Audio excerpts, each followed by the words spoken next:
Իմաստության վարձատրությունը։ Որդյակ իմ, եթե իմ խոսքերս ընդունիս ու իմ պատվիրանքներս քովդ պահես, այնպես որ ականջդ իմաստության տաս ու սիրտդ հանճարին բանաս, եթե դուն իմաստությունը քեզի կանչես և քու ձայնդ հանճարին ուղղես, եթե զանիկա արծաթի պես փնտրես ու ծածուկ գանձերու պես խնդրես, այն ատեն Տերոջը վախը պիտի հասկնաս և Աստծո գիտությունը պիտի գտնես։ Վասնզի իմաստությունը Տերը կուտա, գիտությունն ու հանճարը անոր բեռնեն են։ Անիկա ուղիղներուն համար փրկություն կպահե, անիկա ուղղությամբ քայլողներուն վահանն է, որպեսզի արդարության ճամփաները պաշտպանե ու իր սուրբերուն ճամփան պահե։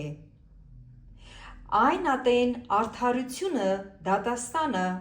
ուղղությունը և ամեն աղեկ ճամփա պիտի հասկնաս։ Երբ իմաստությունը քու սրտիդ մեջ մտնե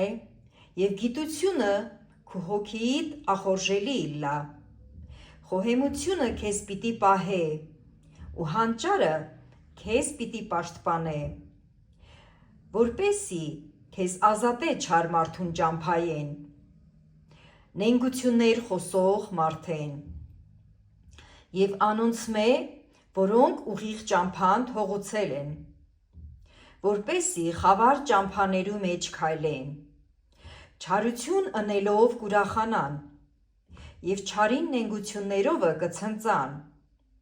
անոնց ճամփաները ծուռ են ու անոնց ընթացքը խոտորնակ է, որպեսզի քեզ ազատե օտար կնոջմեն, շողոքորթություն խոսող օտար կնոջմեն,